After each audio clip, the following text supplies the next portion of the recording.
Hey there, welcome to Interpretation. So, as you know by now, there are basically three fields that you can focus on when you do competitive speech and debate. Two of them are in the title, speaking events and debate events. But we're going to do the third kind of event today, and that's Interp events. I'm going to cut to an older video where I kind of talk about that. So, I'm going to do that in 3, 2, 1. Let's talk for a second about why we call it interpretation. Why don't we just call it acting? Well, acting is involved, obviously, but what we're really interested in is how you as an actor are an interpretive artist. That means you don't write the material, you interpret the material for the audience. So the way to think of it really is as if the writing that you have to give to us through your performance is a foreign language, and you have to figure out how do you translate it through you. Hey, let's get in the Wayback Machine for a second. You remember in Lincoln Douglas when we talked about the criterion and how it's a lens through which you can evaluate the resolution? Interp's the same thing, except in this case, you are that lens. You're the lens through which we view the story. That's why everybody's interpretation can be a little bit different. That's one of the exciting things about Interp, because it's all up to the individual to interpret. We have a few choices. We have prose, poetry, monologue, humorous duet, dramatic duet, sometimes duo, humorous interp, dramatic interp, all the fun stuff. So that was back when I was trying to be an influencer, so if that seemed a little extra, you should see what I cut out of that video. Here's the thing. If you're watching this video, it means one of three things. First, I have assigned you an Interp event. Second, you have chosen as your secondary project to do an Interp event. Or three, you fell down a crack in the sidewalk of YouTube and you ended up watching my videos. If that's the case, then, welcome. And why don't you go ahead and, like, share, and subscribe. Let's briefly review the Interp events. So you have humorous and dramatic interpretation. That's a 10-minute memorized event. Remember, when I say a 10-minute event, I'm talking max time. There's no minimum time on any of these events, but you want to, get close to the max time to do well. So you have humorous and dramatic interpretation. That's one person doing all the characters in the scene. You have basically unlimited movement, except that you can't kneel or get on your knees or anything like that, but you can walk around the room. If you're doing HI or DI, that also means that you may be doing multiple characters. Those characters have placement. We'll discuss that as we move along, but basically what that means is I'm going to place one character here and I'm going to place another character down here, and then I'll pop between them. So it looks something like that, but anyway, that's Interp. In dramatic duet and humorous duet, it's similar to that, except that you've got a partner. So now you have two people doing a scene or a series of scenes from a play or a movie or a book. You have two chairs. Those chairs can become anything you suggest they are. So if you need a horse, you straddle the chair, you say yeehaw, and you got a horse. So that's how that works. It's a 10-minute memorized event as well. Then you have prose and poetry. Prose is for freshmen and sophomores. Poetry is for juniors and seniors. It's a memorized event. The max time is 8 minutes. Even though it's memorized, you do hold the script in your hands during it. We'll discuss that later when we get into prose and poetry, but just know that you have that safety net of the script if you need it, although it is a memorized event. You have virtually no movement below the waist. The rule says limited movement, but my rule is let's just not move. No stepping, no bending your knees. You want to focus on your facial expressions, your vocal expressions, and then you do get to gesture in prose and poetry. Finally, you have monologue. Monologue is one person doing two different scripts. It's a 6-minute maximum event. You get a chair, you have unlimited movement, and you do usually a humorous piece and then a dramatic piece. A monologue is one character talking, so you'll only do one character at a time. These are not connected monologues. They may be from the same script, but typically they're from completely different scripts. You think of them as one funny, one serious. So those are the events in a nutshell.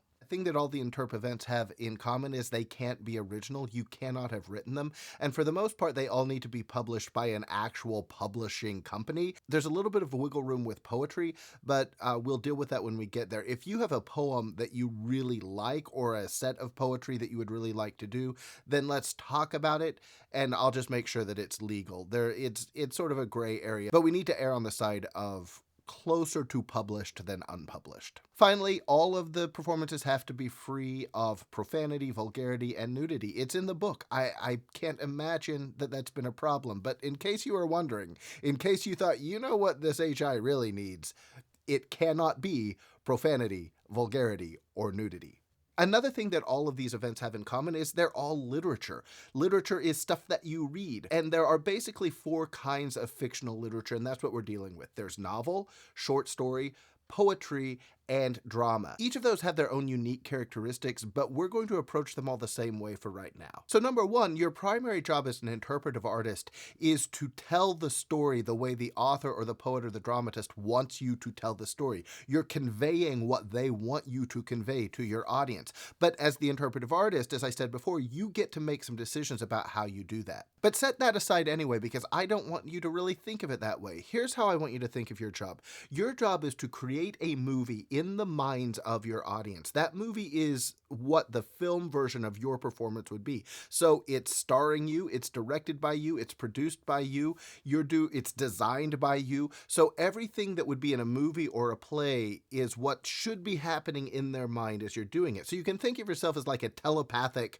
filmmaker. You want to take all of the work that you're going to do to prepare this performance is really just to get them to see the movie of the script in their mind. Now, I'm not talking about like if you're doing an actual film, a script from an actual film, I don't want them to see that film. I want them to see your film in their head as you perform. So that's what we're going to work towards. The primary tools that you have to do this are your voice, your face, and your body. So I need you to think of all of those things as tools that you can use. And if those are tools you can use, then you want to be able to get the most out of them. So the exercises we go through on these videos and the assignments will be designed to help you do that. In other words, you're using your voice, your face, and your body to create the world of the script for your audience. Let me show you an example. It's Christmas break, so I'm going to take the opening of A Christmas Carol and let me just read that to you as if we were reading it in class. It would sound something like this. Marley was dead.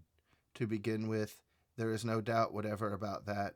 The register of his burial was signed by the clergyman, the clerk, the undertaker, the chief mourner. Scrooge signed it. Marley was dead as a doornail. Right, so if we were in class, that's how it would sound. But if you're going to perform it, you got to paint a picture, and you can't rely on your audience just listening to the words and painting that picture themselves. You have to do it for them, and it's how you deliver it. So you're using your face, your body, and your voice. I'm going to use basically my voice as the narrator, right? So I'm going to say Marley is dead, but I want to figure out how do I say dead in a way that sounds dead. Marley was dead. Marley was dead.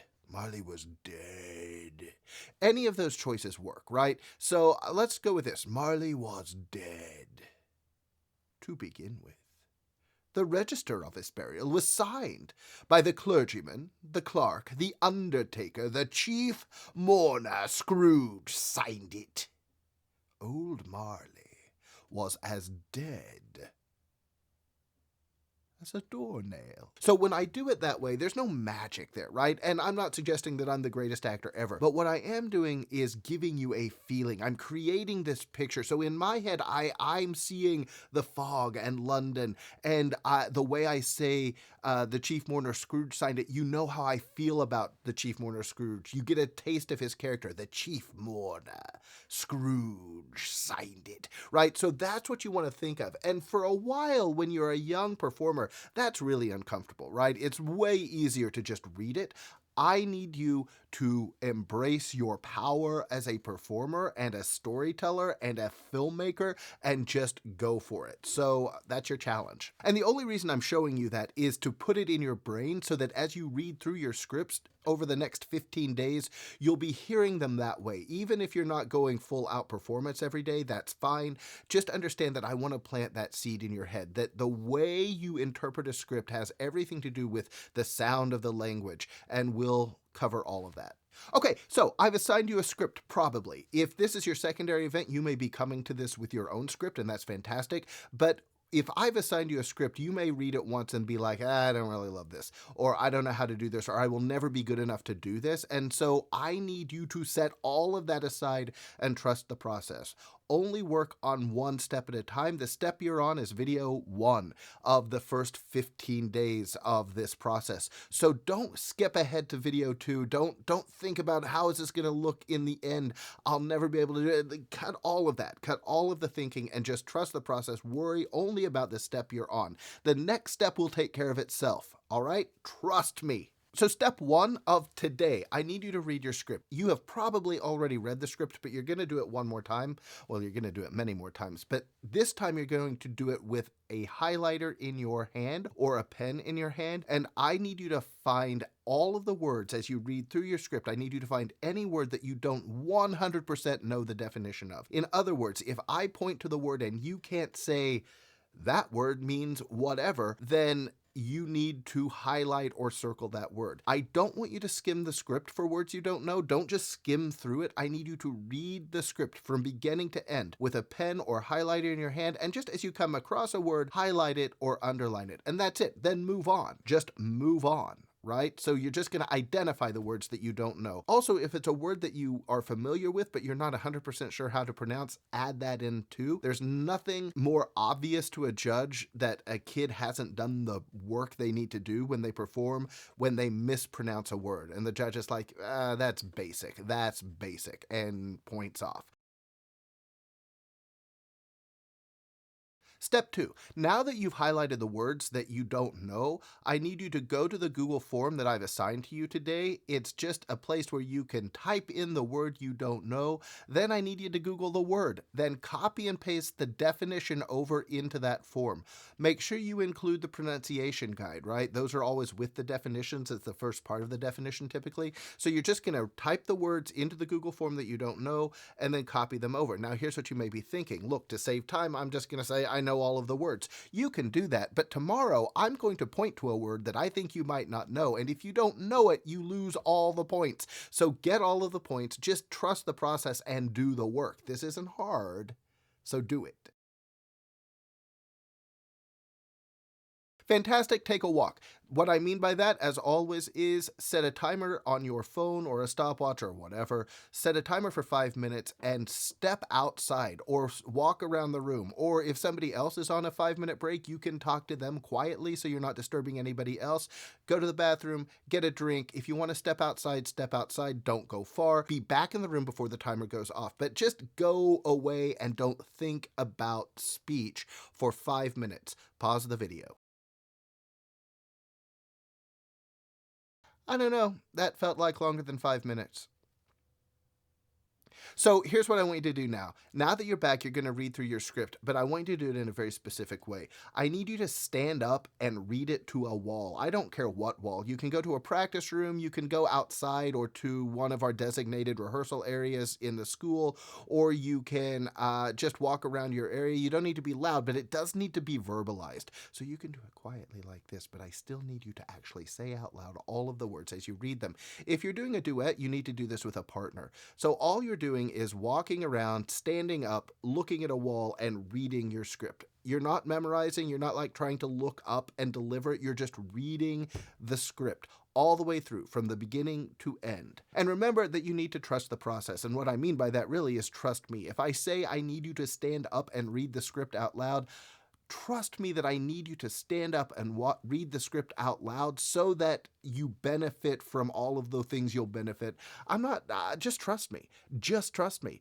Do it. And if you do it, by the end of the 15 days, you'll have a piece ready to go for contest. Pause the video. Make sure you do the Google form, and then you're done for the day.